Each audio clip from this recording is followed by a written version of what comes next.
Germano Campos Entrevista. Começa agora na RDP Internacional.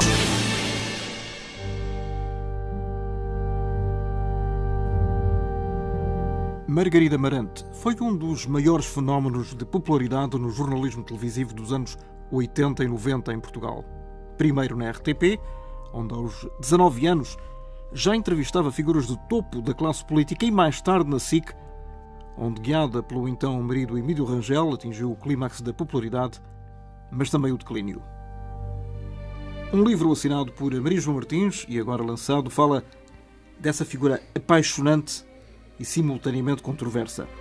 Bem-vinda, Maria João. Obrigada. Para quem não tem memória, quem foi Margarida Marante, que morreu no dia 5 de outubro de 2012, aos 53 anos de idade? A Margarida Marante foi uma das jornalistas mais marcantes, como acabou de dizer, mais marcantes da cena televisiva em Portugal, pela frontalidade e por uma isenção que procurava ter no modo como enfrentou as grandes figuras da cena política portuguesa. Porque eram basicamente políticas. Começaram por ser basicamente políticas, embora ela na SIC tenha mudado um bocadinho de registro para as questões sociais. Mas o que é fundamental nela, desde muito cedo, que ela começou a fazê-lo com 19 anos, pensemos o que é uma menina de 19 anos, ainda estudante de Direito na Universidade Católica de Lisboa, a enfrentar figuras, e enfrentava com uma grande frontalidade, com um grande conhecimento dos dossiês, figuras como Freitas do Amaral, Álvaro Cunhal, Mário Soares, que estavam no seu auge, e fê-lo também e pela mão do Dr. Daniel Proença de Carvalho, que na altura presidente do Conselho de Administração da RTP, que apostou nela e viu nela essa luz e esse brilho e essa capacidade, grande coragem, que aliás foi uma atitude que ela nunca deixou de ter. Ela fê-lo num período num contexto televisivo, informativo, que aliás é descrito no livro, que é ainda no rescaldo do PREC, quando os jornalistas não tinham qualquer pejo, porque era esse o sinal dos tempos, em tomar posição no modo como entrevistavam um político. Se estavam ligados ao PC, falavam com o Álvaro Cunhal de uma maneira, se eram mais ligados ao PS... Estavam mais condicionados. Muito condicionados, e não tinham pejo em mostrá-lo. E ela faz essa ruptura, a necessidade de uma informação isenta e que não tem qualquer pudor em fazer as perguntas que tem a fazer.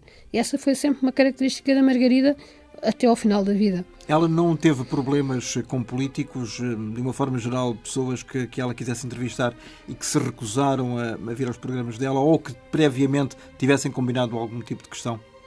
Eu acredito que tenha tido algumas recusas, e várias vezes ela falava nisso nos vários textos que eu li, entrevistas sobretudo. Agora, tinham todos um respeito muito grande e tratavam-no inclusivamente por Amarante. Eu hoje vou a Amarante, diziam, isso é-me dito por várias pessoas. E isto numa idade, quando ela tinha 20 e poucos anos. E todos tinham pelo menos o dobro da idade dela? Pelo menos. Inclusivamente o Álvaro Cunhal, que não era propriamente um entrevistado fácil, teve com ela sempre uma relação muito próxima, a partir de determinada altura, pelo respeito mútuo que tinham. Embora, com certeza, as ideias políticas não coincidissem de modo algum. Não, aliás, ela própria, num registro que vamos ouvir daqui a pouco, disse que foi militante do PSD. Sim. Isto num período em que isso não era mal visto num jornalista. Ela era muito jovem, o país estava muito politizado, era difícil não tomar partido por lá. Temos que recusar, Maria João, temos que recuar à época em que ela começou a fazer este tipo de jornalismo. Sim, sempre. Por isso tem contexto, em que ela e a Maria Elisa era mais velha, marcavam completamente a agenda política em Portugal pelo modo como entrevistavam. Depois também o Miguel Sousa Tavares, que fez uma excelente parceria com ela, quer na RTP, quer depois na SIC. Depois dela sair da RTP, foi aqui que ela começou, nesta casa. Ela entrou para a SIC, mas antes de ser casada com o Emílio Rangel. Sim. Aliás, ela entra para a SIC, não é ato contínuo, porque ela é despedida num processo bastante controverso, é despedida da RTP. Aliás, a Maria Elisa também. A Maria Elisa e a Maria Antónia Paula, mãe do atual Primeiro-Ministro. Num processo muito controverso, que tem a ver com o facto de elas terem dirigido revistas femininas que não eram de modo algum concorrência da informação da RTP, mas foi esse o processo. Em 1990... Era apenas um pretexto. Era um pretexto e foram várias pessoas, elas eram apenas as mais mediáticas. 1990. 1990. Não havia televisões privadas ainda. Falava-se nisso. Estava a ser desencadeado o processo. E elas são readmitidas por ordem de tribunal, mas a Margarida não quis voltar. E em 1992 vai para a SIC e só no final, e é logo um rosto extremamente forte da informação, onde ela começa a fazer também programas de caráter social, o Esta Semana, vários programas dessa índole. Cria uma equipa dela, algumas dessas pessoas deram testemunhos pós-livro, como o Augusto Madureira, da SIC. Cria uma equipa dela e só no final da década que acaba o casamento com o Henrique Granadeiro e depois, posteriormente, ela casa com a Emília Rangel. Nós vamos ter seguramente a oportunidade de falar dos momentos de glória e também do declínio que se seguiu à sua saída da SIC, do Canal 3, digamos assim, para os comuns dos espectadores. Para já, eu propunha que tu e os nossos ouvintes ouvissem 2 registros, estão colados, mas o primeiro tem a ver com uma saudação que ela fez no ano de 2007, a propósito dos 50 anos da RTP, e depois a própria SIC fez um pequeno texto sobre a figura da Margarida Marante depois dela ter falecido. 50 anos são muitos anos, com glórias, sem dúvida, mas também muitas vicissitudes causadas pelo poder político, os vários poderes políticos, que tiveram sempre uma relação bastante ambígua e complicada com a RTP. Recentemente temos assistido a alguma estabilidade, espero que ela se mantenha, porque os resultados estão à vista. No meu caso pessoal, entrei muito cedo, muito jovem, com 18 anos, para a RTP, cresci como pessoa, cresci profissionalmente, aprendi bastante, fiz amigos, por isso, parabéns, RTP. Nós vamos fazer uma interrupção pelo período de férias. Pensamos voltar a estar consigo em outubro. Boa noite. A interrupção tornou-se definitiva. Nunca mais voltaria à antena como apresentadora, entrevistadora ou moderadora de debates. Tens saudades de fazer televisão? Às vezes tenho. E nesses momentos tenho saudades. E pensaria em voltar, se houvesse um convite? Depende das circunstâncias. 2001 foi o fim da carreira na televisão, o ponto final num percurso que começou muito antes, noutra estação, a RTP. Era então uma miúda, tinha 20 anos, o curso de Direito tirado na Católica e um talento que deu nas vistas ao então presidente da Estação Pública. Rapidamente me apercebi de que ela tinha um enorme talento, era uma jornalista muito profissional, que estudava os temas, tinha suficiente capacidade e autoridade para dirigir entrevistas com as grandes figuras políticas da época, isto nos anos 80, a princípios dos anos 80, do século passado. Entrevistou-os a todos, aos políticos de peso e aos da nova fornada. A política disse-o numa entrevista, gravada há poucos dias a propósito do aniversário da SIC, era a grande paixão. Eu sempre fui uma jovem empenhada politicamente. Eu cheguei, aliás, a ser militante partidária. Eu cheguei a ser militante do PSD. É uma coisa que tem a ver com o meu código genético, tem a ver com a minha maneira de estar no mundo, com a minha maneira de estar em sociedade. Tenho sempre opinião, e o direito à opinião é uma coisa que eu não prescindo. Depois do Partido Comunista ter apelado ao voto de Ramalhier... A paixão nasceu da admiração que nutria por Francisco Sá Carneiro. Nunca o escondeu, mas o maior desafio era entrevistar um outro político que lhe dava muito trabalho. Álvaro Cunhal era difícil de convencer. Dele, Margarida Marante recebeu algumas recusas. Eu tinha um programa, por exemplo, em que tinha um convidado, digamos que conhecido, e tinha um convidado de surpresa. Era um programa muito difícil de montar. Nem todos os convidados aceitavam ter um convidado de surpresa. Porque o convidado de surpresa podia ser uma pessoa com quem eles não quisessem sequer cruzar-se. Aliás, o Dr. Álvaro Cunhal disse-me, eu não posso ir ao seu programa, porque você pode convidar para ser convidado de surpresa uma pessoa a quem eu não aperta a mão. Durante 10 anos fez da SIC o palco de vários programas, de entrevista, de reportagem ou debate.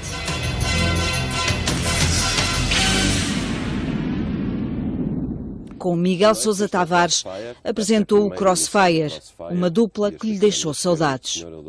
Nunca eu ou o Miguel nos atraiçoámos em nada. Portanto, era um jogo tão límpido que podemos trabalhar em comum. E isso é uma coisa que é raro em dois jornalistas de primeira linha acontecer. E connosco aconteceu. Era uma química perfeita, no sentido límpida, transparente. Henrique, não atire! Por quê? Para eles não estão a trabalhar, que têm as máquinas e as coisas estragam. Carreira e família cresceram ao mesmo ritmo, veloz. Mãe pela primeira vez aos 26 e mãe por mais 2 vezes.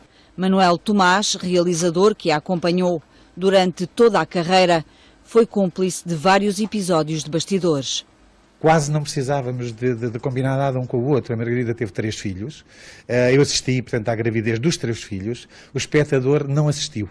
Porque eu tive sempre a preocupação, no fundo, e o cuidado, através de posições de câmara, através de objetivas, através de atos de realização que, no fundo, pareciam absolutamente normais, e, portanto, eu procurava sempre atenuar os efeitos das grandes barrigas que ela fazia durante essa gravidez. Ela, quando entrava, quando as luzes não era acender, era a ação, quando entrávamos com a ação, estamos a gravar, estamos em direto, a Margarida transfigurava-se e era, por excelência, a grande senhora do jornalismo televisivo. Teve substituta? Não teve. Na vida de Margarida Marante, tudo aconteceu de rompante. A ascensão, a queda e agora a morte. Para os meus colegas da SIC, a melhor sorte do mundo e a continuarem a fazer um bom trabalho, porque eles estão a fazer um bom trabalho, continuarem na mesma senda. E para os telespectadores que não deixem o Canal 3. Eu nunca deixei. Eu sou uma telespectadora SIC. Maria João Martins, a mudança da Margarida Marante da RTP para a SIC fez dela um ícone? Ela já o era na RTP, mas se quisermos reforçou esse papel. Sobretudo junto de uma camada mais jovem. Mais jovem, sem dúvida. Também há uma transformação da própria postura dela. Eu visualizei muitas horas de arquivo, de imagens, e nós verificamos que a Margarida, ao longo dos anos 80, também tinha a ver com a moda dos anos 80, tinha um ar muito mais senhoril, menos juvenil, apesar de ser mais jovem, não é? Um visual muito mais estruturado no cabelo, na roupa, nos tailleurs, e ela própria muito mais irta, se quisermos. E na SIC ela estava muito mais segura de si, também estava na plenitude da vida, já tinha sido mãe e estava muito mais segura de si, muito mais livre, e isso percebe-se, essa transformação, e isso tornou-a se calhar mais, também tinha mais concorrência, lidou bem com a concorrência e isso tornou-a mais popular, se quisermos. Depois dela ter esse auge na SIC, houve de facto um episódio que foi a saída do então marido. Ela trocou de marido, digamos, do Henrique Granadeiro para o Emílio Rangel, na altura diretor-geral da estação. O Emílio Rangel vem para a RTP, mas não atrás. Não atrás. E ela sai. De livre vontade? De livre vontade, porque é completamente solidária com a atitude do então marido. Temos que ter, essa foi a minha percepção da Margarida, e ao escrever este livro, a Margarida não é uma vítima, não é apresentada como uma vítima, nunca fez nada contra a sua própria vontade. Ela foi uma mulher que a determinado momento da vida quis correr riscos, correu-os e assumiu o preço deles até no final da vida. E esse de sair, eu creio que ela não esperava que a carreira de televisão dela acabasse ali, mas foi de facto o que aconteceu. Ela estaria à espera de algum tipo de convite da TVI, por exemplo, já que o marido não a convidou para a estação para um dia, saía da estação de onde estava, portanto só restava uma. É verdade. Eu penso que nunca lhe passou pela... Ela foi uma mulher, como se dizia nesta peça, que teve tudo de rompante. Era uma mulher que controlava bem as situações, e eu acho que ela pensou que também ela ia controlar.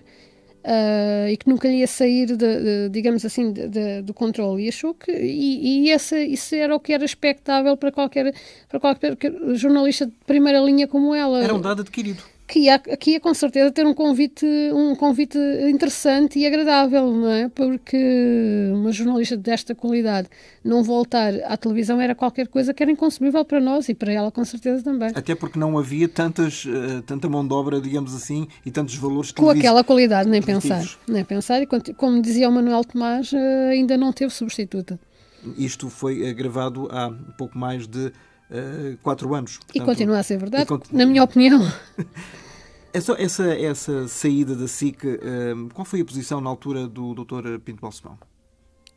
Eu creio que o Dr. Pinto Balsemão não aceitou de bom grado essa saída, porque de facto perdia um valor de grande importância para a SIC. Será que ele não tentou segurá-la? Não faço ideia. São das histórias que se perderam Não tentaste investigar nesta biografia? Tentei, mas não consegui chegar lá. Tenho uma intuição só. Houve recusas, já agora falando propriamente no teu trabalho em relação a este livro, houve pessoas que se recusaram a dar algum tipo de depoimento sobre a Margarida Amarante? Houve algumas escusas, sim, não quero estar a referir nomes, mas sobretudo porque as pessoas, e compreendo perfeitamente essa situação, não se queriam envolver sobre uma história que no seu desfecho foi muito triste e queriam recordar a Margarida nos seus tempos áureos, digamos assim. Mas qual foi o objetivo do teu trabalho, do teu plano de ação em relação a este livro? Este livro foi um convite que me foi endereçado e que me surpreendeu, pelo Dr. Luciano Patrão, da Livros Horizonte. E o objetivo fundamental é contar a vida da Margarida Amarante em toda a sua verdade, porque ela própria era uma lutadora pela verdade, foi alguém que nunca abdicou da procura dessa verdade enquanto jornalista, e como tal, sendo eu também jornalista, achei que não seria justo fazer uma hagiografia, contar a história de uma santa, porque ela não era como ninguém é. Nem era só santa, nem era só pecadora. Não, todo. E por outro lado, quis relembrar um percurso jornalístico que é exemplar. É um percurso jornalístico exemplar, de uma grande coragem, numa época em que, parece-me a mim, os valores desse jornalismo e da determinação, de um jornalismo determinado e de luta pela verdade, estão em Portugal muito deteriorados.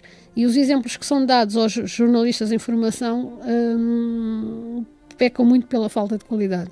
Também a esse nível é um livro exemplar. É um livro de homenagem a um determinado tipo de pessoa que marcou o jornalismo televisivo, quer na RTP, Estação Pública, quer na SIC Televisão Privada. Sem dúvida. E relembrar um percurso, porque a televisão é um meio muito volátil, como sabemos, está sempre à procura da próxima novidade. E não tem memória, ou não preserva essa memória. E também este livro é também a tentar fixar essa memória.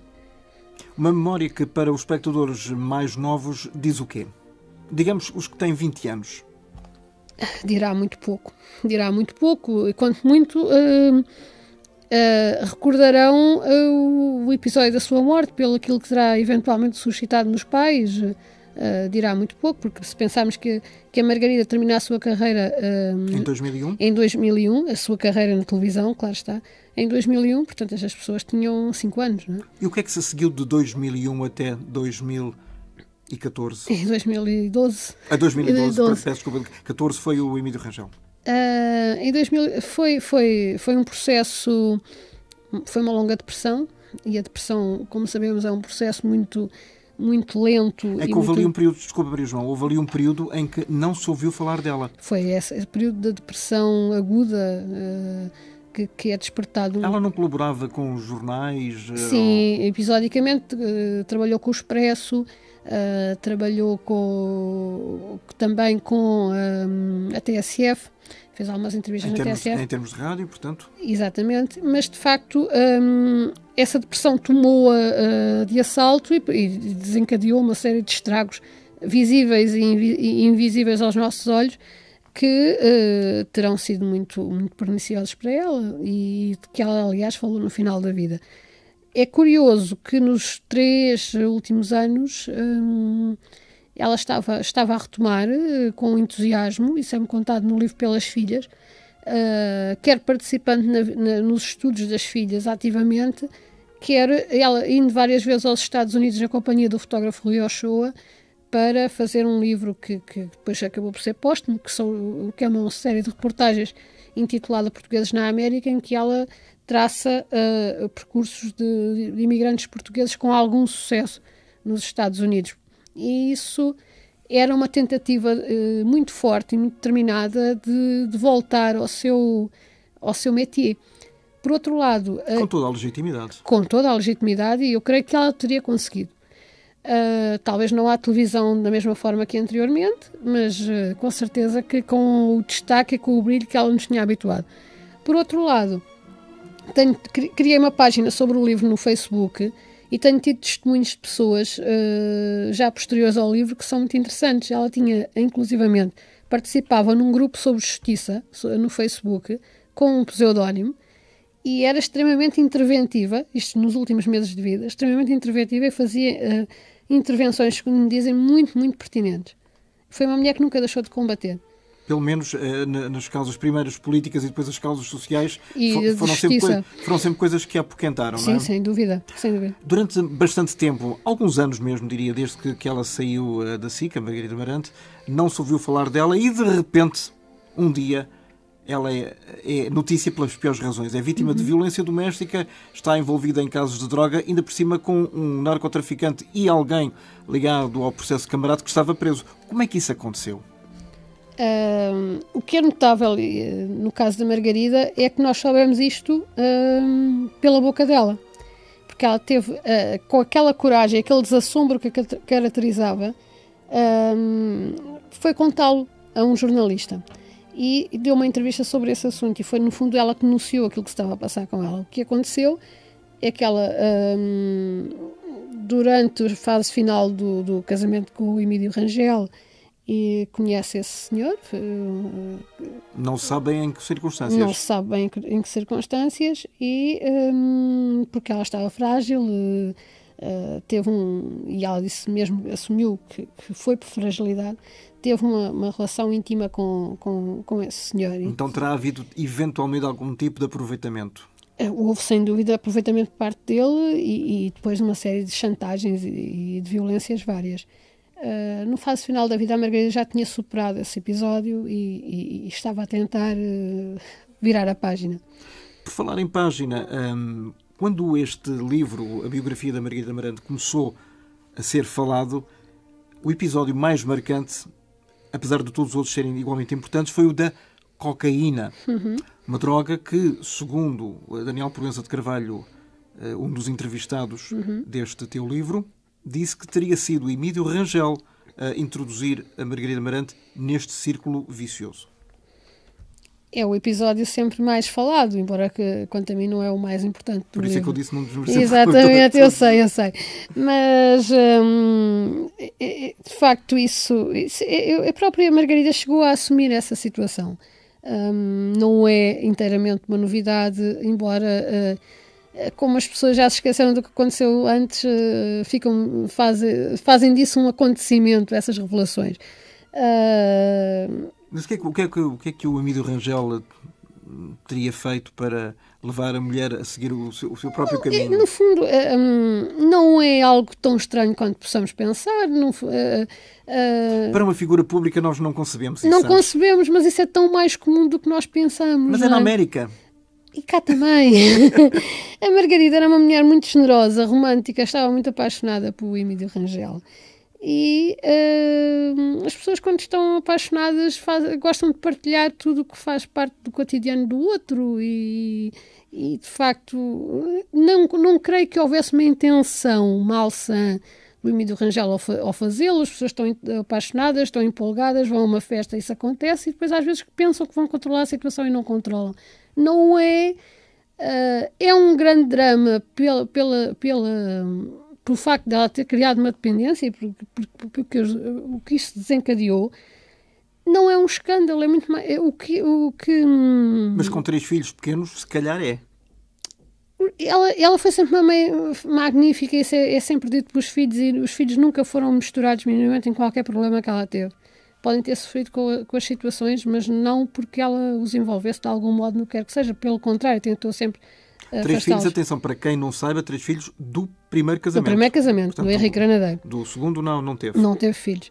E, de facto, se procurarmos bem, há muitas situações dessas entre pessoas conhecidas e pessoas não conhecidas, não necessariamente com cocaína, mas com álcool e todo tipo de dependências. Agora, nós somos, de facto, uma sociedade que continua a ser muito salazarista e que continua a saber que essas situações existem um bocadinho por todo lado e a fingir que é sempre a primeira vez que estamos a sabê-lo. As coisas não são nem brancas nem pretas. Nem o Emílio Rangel era o vilão, nem a Margarida foi uma vítima. Portanto, há todo um processo que nós não... Lá está, que se perdeu com os protagonistas. Mas há amigos que, depois de conhecerem estas revelações e de lerem o livro, que as criticaram, dizendo que não havia necessidade de vir para a praça pública denegrir uma imagem que, eventualmente, alguma opinião pública favoravelmente tivesse dela. Não, para já estas situações já eram faladas na comunicação social nos últimos anos da vida da Margarida e, sobretudo, quando fomos surpreendidos pela notícia da sua morte.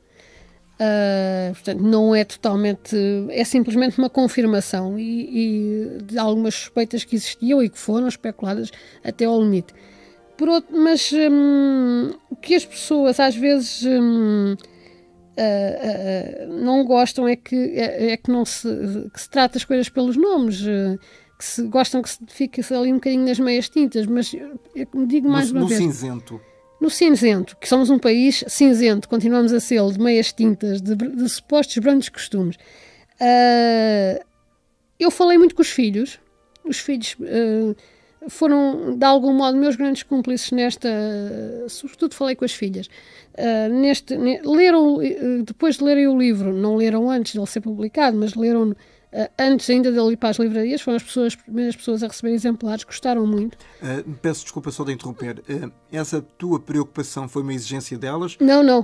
Ninguém me exigiu o que quer que seja, o que é muito bom. Ou foi uma preocupação para ver como é que eles iriam reagir a este... Não, foi um dever de lealdade. Um dever de lealdade pela abertura com que as pessoas falaram comigo. Não me foi imposto, nem foi para obter aprovação. Foi mesmo essa dever de lealdade. E o que é que elas disseram, sobretudo? Gostaram muito. Dos 3 filhos dela? Gostaram muito. Inclusive o Dr. Daniel Proença de Carvalho leu o livro, foi a primeira pessoa também a receber, uma das primeiras pessoas a receber, e gostou muito e enviaram-me mensagens muito, muito calorosas. E isso tranquiliza-me imenso. E tenho a minha consciência tranquila. Porque, como lhe digo, Germana, a questão é esta. Eu sou jornalista há 25 anos. Sim, já nos cruzamos várias vezes. Já nos cruzámos várias vezes. Em áreas que não têm nada a ver com isto, áreas, sobretudo da área cultural, trabalhei no JL durante 20 anos, e senti que contar a história da Margarida, que era, como lhe disse há pouco, uma lutadora pela verdade, com essas meias tintas, seria estar a traí-la. Ela não gostaria. Porque ela, nem aprovaria, provavelmente. Nem aprovaria, dizia assim, mas o que é isto? O que é que estás a fazer, não é? Acho que tratar este assunto pelos nomes, mas com elegância, que penso que o consegui, com elegância, com respeito pelas partes envolvidas, acho que é a melhor homenagem a uma grande jornalista. Mas não há aqui um certo receio de destruição da imagem que a opinião pública tinha dela? Mesmo sabendo dos seus últimos episódios de vida, as pessoas tendem um bocadinho a esquecer e recordam apenas o seu trabalho na televisão, no pequeno ecrã. Eu penso que, claro que não controlamos o resultado final nunca do nosso trabalho, a partir do momento que ele está nas livrarias é de quem o lê. Mas penso que não. A minha preocupação foi também passar uma mensagem de algum modo, sem querer, não é uma história com moral no fim, não é? Não é amoral. Não é amoral, não de todo. é querer passar uma mensagem a pessoas que eventualmente, e são muitas, muito mais do que nós possamos pensar, que tenham este tipo de problemas, de adições, de depressões, de histórias amorosas mal resolvidas. E ela teve-as todas. Ela teve-as todas. Que há uma esperança, porque a Margarida lutou por ela. Aconteceu que morreu, não é? Que na sequência de muitas fragilidades, da sua própria fragilidade física, mas ela foi uma lutadora até ao fim. Foi uma mulher que nunca desistiu de si própria, dos seus filhos e dos seus projetos. E também é essa a mensagem. A minha ideia do livro, do resultado final do livro, penso que muitas das pessoas que me têm passado essa mensagem, muitos leitores, é que de facto não é uma imagem negra nem desfigurada pela biografia. É antes, pelo contrário, mostrar como uma figura de televisão é alguém profundamente humano, forte e vulnerável ao mesmo tempo. Não é por estar nos holofotes de um estúdio de televisão que será um bocadinho diferente dos outros.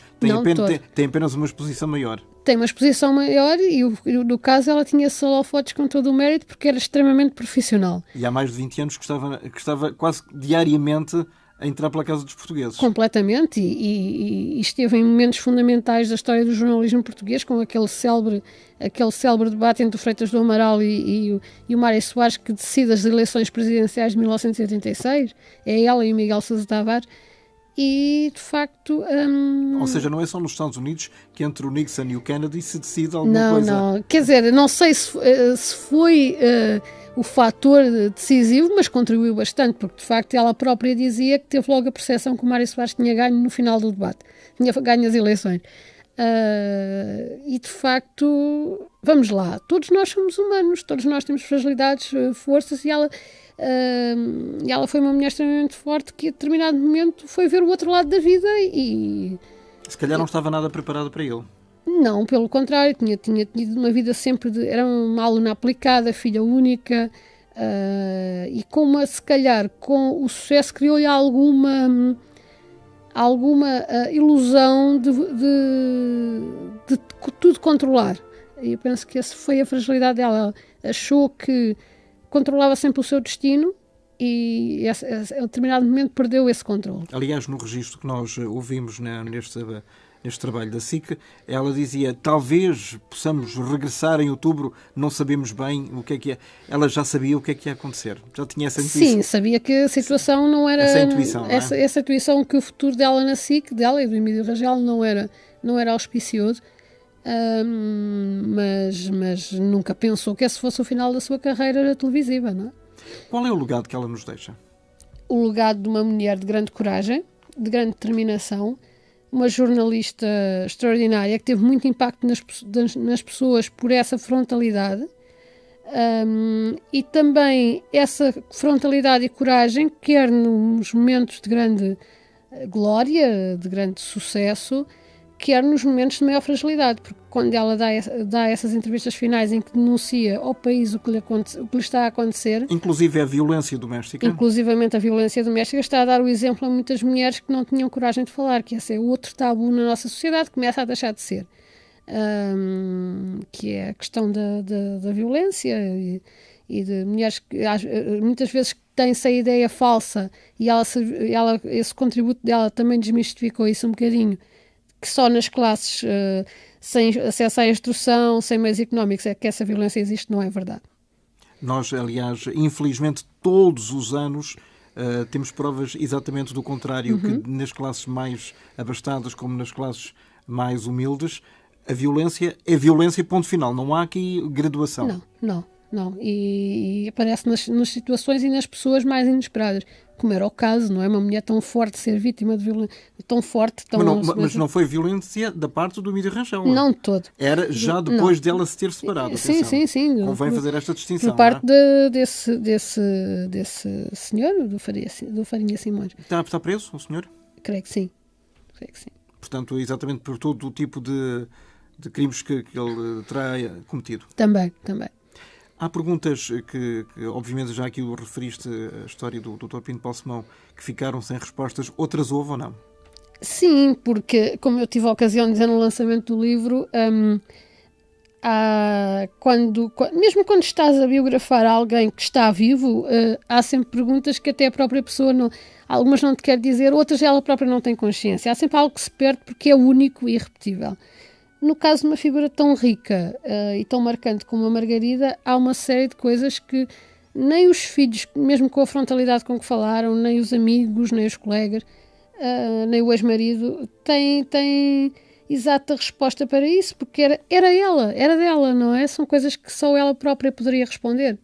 Tu chegaste a conhecê-la bem ou não? Não, conhecia em 1990, eu era estagiária no Diário de Lisboa, e marcaram-me o serviço de ir falar com as 3 senhoras famosas despedidas da Maria Antónia e Paula, recordamos, Margarida Marante e Maria Elisa. Maria Elisa. E falei com ela nessa altura, eu tinha 20 anos e ela tinha mais 8 anos do que eu, tinha 28, mas já era uma figura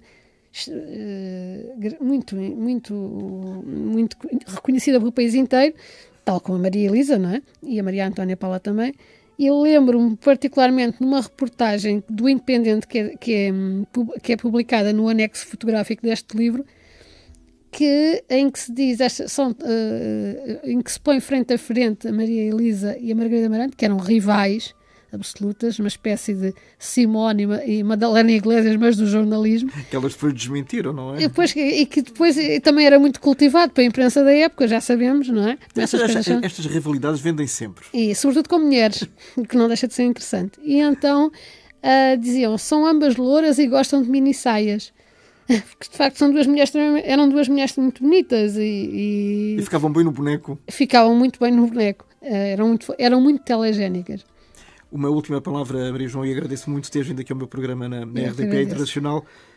As fontes de informação que tu consultaste revelaram-te alguma surpresa, algo que não conhecias sobre o caráter e a personalidade da Margarida Marante? Revelaram, claro que sim, várias surpresas, inclusivamente para a própria filha, a Catarina, que é a filha do meio, que é advogada, e que me dizia que teve muitas surpresas sobre o percurso da mãe anterior ao seu nascimento. Como por exemplo? Como, por exemplo, o facto de ela ter participado em debates de que eu não me lembrava, porque sou mais nova e não me podia lembrar, em debates absolutamente decisivos que mais ninguém conseguiria fazer, e ela fazia com 22 anos. O facto, que também é engraçado no livro, dela era uma rapariga da cidade, completamente urbana, uma lisboeta, que com o casamento com o alentejano Henrique Granadeiro se vai converter ao campo e tem uma paixão louca por animais. E tinha inclusivamente uma burra de estimação que era a Violeta. E há todos esses aspectos que não deixam de ser. Se calhar o que me surpreendeu menos foi justamente esses episódios chocantes, que as pessoas consideram chocantes, que no fundo já eram muito falados. Portanto, o que me surpreende é alguns aspectos mais tornurentos.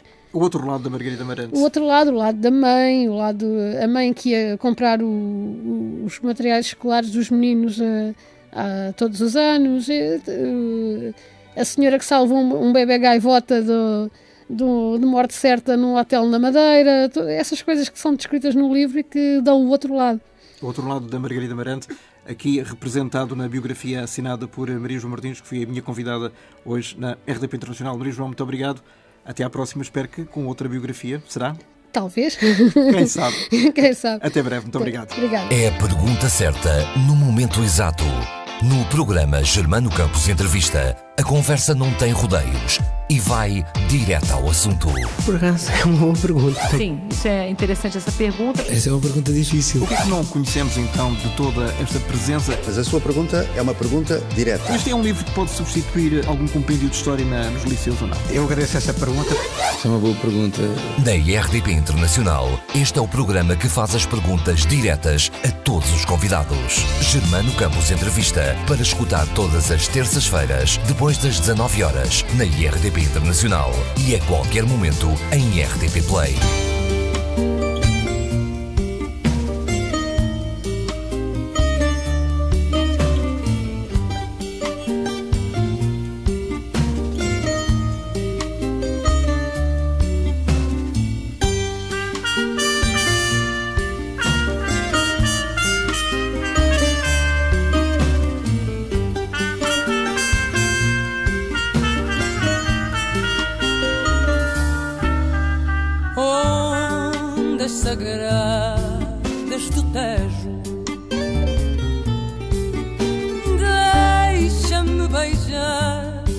nas tuas águas. Deixa-me dar-te um beijo de mágoa, um beijo de saudade, para levar ao mar e o mar à minha terra, para levar ao mar e o mar à minha terra. Minha terra é aquele que é pequenino, é Cabo Verde, aquele que é de meu,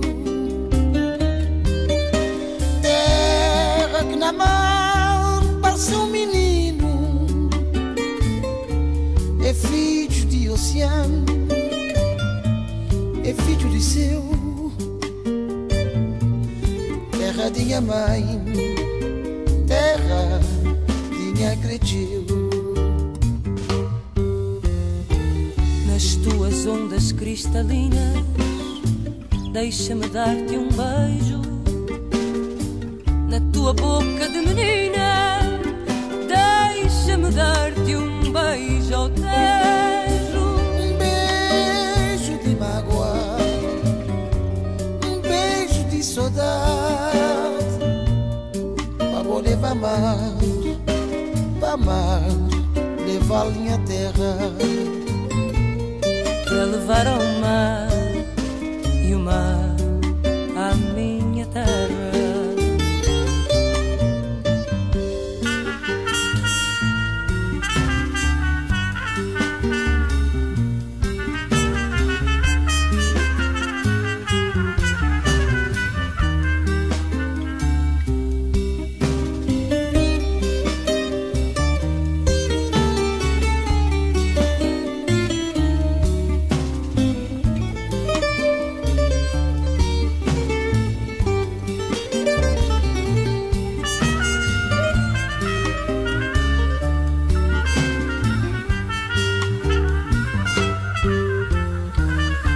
ondas cristalinas, deixa-me dar um beijo na tua boca de menina, deixa-me dar-te um beijo ao tejo, um beijo de mágoa, um beijo de saudade, para vou levar mar, para mar, levar minha terra,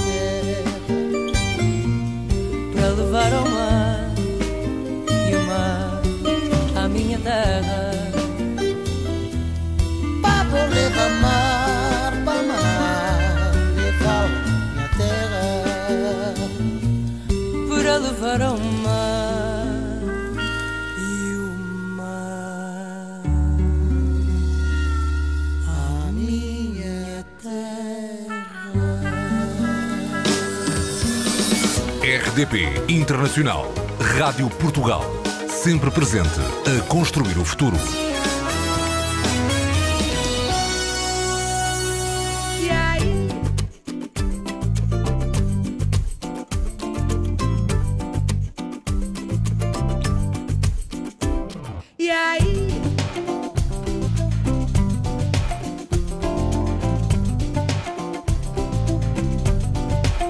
E aí, o avião abranda, saudade voa, o medo ciranda. Sou uma pessoa sul-americana, bom dia Lisboa, meu nome é Luanda. Tudo igual, o chopp na pressão, a imperial, arroz e feijão. Brasil, Portugal, a mesma nação, o senhor do bom fim feito uma canção. É um dia sim, é um dia não. É um dia sim, é um dia não.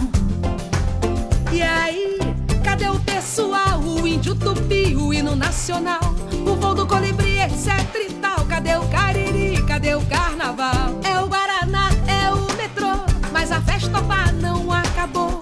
Salve Iemanjá, Oxum e Xangô, a flor do alecrim jamais murchou. É um dia sim, é um dia não. É um dia sim, é um dia não. É um dia sim, é um dia não. É um dia sim, é um dia não. É um dia sim, é um dia não. É o pé que dança o baião.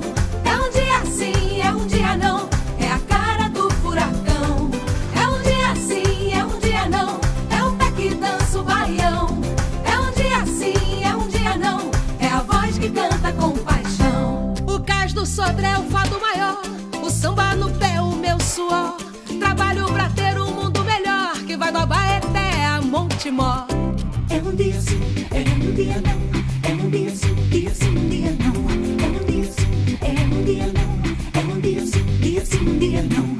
É um dia sim, é um dia não. É um dia sim, um dia não. É um dia sim, é um dia não.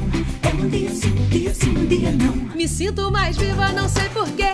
Mistura saliva só com você e viro nativa de um lugar. Cadê? Filha adotiva do prazer. É um dia sim, é um dia não. É o pé que dança o Bahia.